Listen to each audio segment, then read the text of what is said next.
Hey everyone, welcome back to the Sussex Spotlight. If you're new here, this is the place where we cut through the royal PR fog and shine the spotlight right where it belongs on Harry and Meghan. Today's episode, it's a juicy one that perfectly captures everything we've been talking about on this channel. Buckingham Palace thought they could sprinkle a little sugar on the timeline with a cosy coffee morning post while King Charles continues treatment. Sweet, right? But at the exact same moment, Harry and Meghan are stepping into the global spotlight in New York City, being honoured as Humanitarians of the Year. Now tell me, do you see the difference between paper-thin PR and world-changing impact? Because the contrast is louder than the trumpets at Trooping the Colour.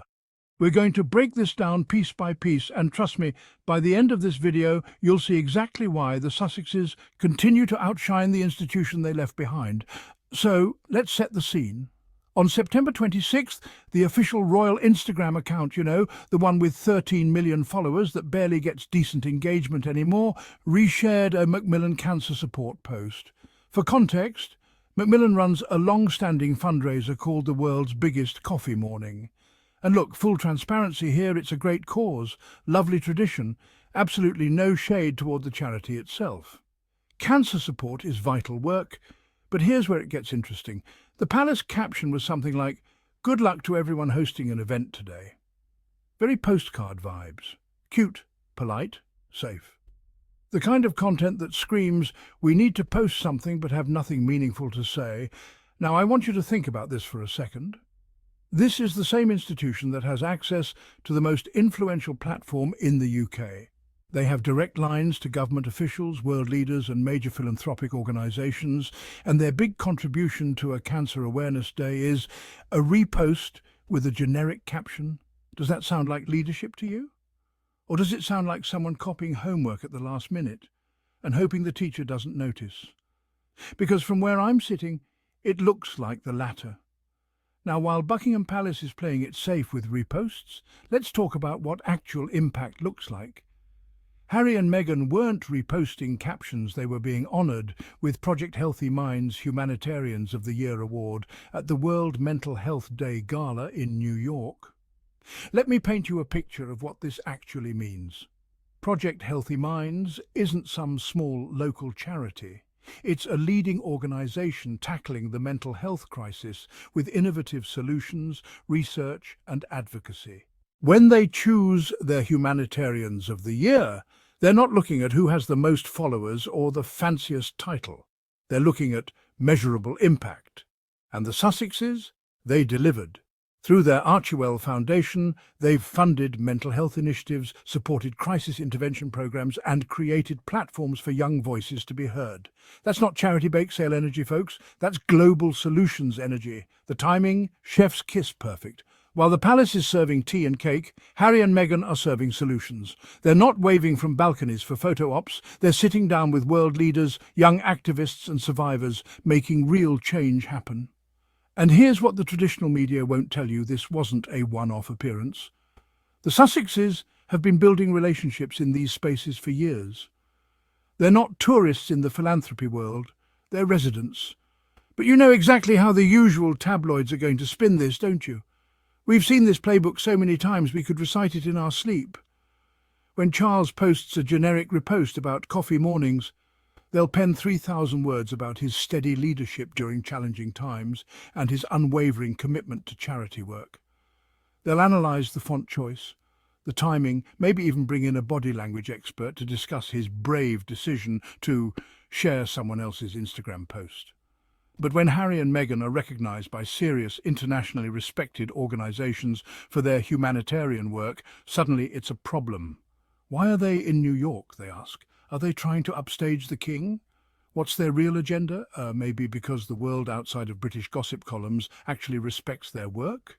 Maybe because they've earned this recognition through years of consistent action? It's the same old double standard we've been calling out on this channel for months. Meghan could literally cure cancer, and they'd ask why she didn't do it sooner. But when another royal stares at wallpaper for 3 hours, it's suddenly duty and dignity in action. The hypocrisy is so thick you could cut it with a knife. And honestly, I think people are getting tired of it. Here's what really gets me fired up about this story. and why the timing is so significant. Harry's commitment to mental health isn't some recent PR strategy, it's been the through line of his adult life. Let's do a quick timeline because the receipts matter. In 2014, he founded the Invictus Games, not just a sporting event, but a revolutionary approach to veteran mental health and rehabilitation. In 2016, he launched Heads Together with William and Catherine, literally changing the conversation around mental health in the UK. But here's the part that shows his evolution. Harry didn't just create campaigns, he got personal.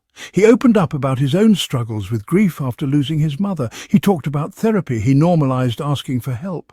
That level of vulnerability from a royal, unprecedented.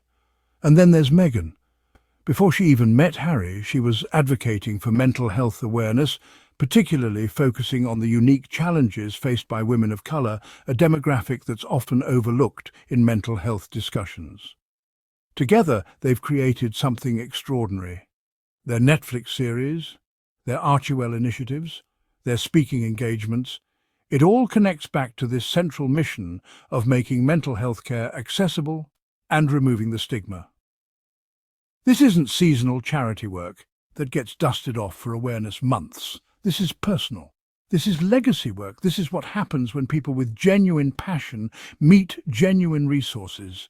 Now, let's zoom out and look at the bigger picture here, because this timing tells us everything we need to know about where these two approaches to public service are heading. The Palace approach: reactive, safe, institutional. They wait for established charities to create moments, then attach themselves to those moments. It's the equivalent of showing up to someone else's party and taking credit for bringing the snacks when you actually just brought a bag of store-bought cookies. The Sussex approach: proactive, innovative, personal. They identify problems, create solutions, build partnerships, and measure impact. They're not just showing up to the party, they're hosting it, planning the menu and making sure everyone goes home with something meaningful. And here's what's really telling: the global stage versus the domestic stage. The Palace is focused on maintaining their position within the British system. The Sussexes are operating on a global scale, being recognised by international organisations, working with worldwide initiatives. One approach is about preservation, the other is about transformation. I keep coming back to this question. In 50 years, what will historians write about? Will they write about the coffee morning reposts? Or will they write about the humanitarian awards and the lives changed? You know what I love most about this story? It's not just about Harry and Meghan, it's about what effective advocacy actually looks like in the 21st century. When Project Healthy Minds chose the Sussexes for this honour, they weren't making a celebrity choice, they were making a results choice. Their criteria isn't based on titles or bloodlines, it's based on measurable impact on mental health awareness and access. Think about that for a second. In a world where mental health issues are skyrocketing, where young people are struggling more than ever, where traditional systems are failing, who's actually moving the needle? Is it the institution posting generic well-wishes?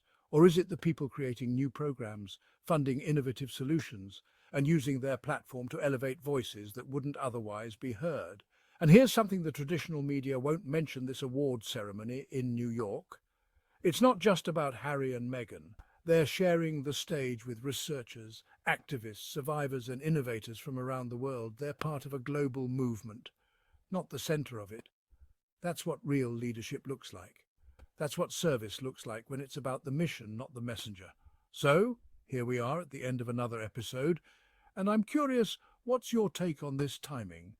Was the Palace's little coffee morning post just coincidence? Or was it a PR chess move that totally backfired when placed against the backdrop of Harry and Meghan's international recognition? Because from where I'm sitting, this feels like a perfect microcosm of everything we've been discussing on this channel. Two approaches to public service, two definitions of impact, two very different futures. Drop your thoughts in the comments. I genuinely love hearing your perspectives, and some of you have insights that completely change how I think about these stories. And if you enjoyed today's deep dive into the contrast between PR and purpose, don't forget to hit that subscribe button, turn on notifications, and show some love with a super. Thanks to help us keep shining that spotlight where it belongs. Because here at the Sussex Spotlight, We don't just sip tea, we serve it fresh, hot, and with all the receipts. Until next time, stay curious, stay critical, and stay unapologetically pro-Sussex. We'll see you in the next episode.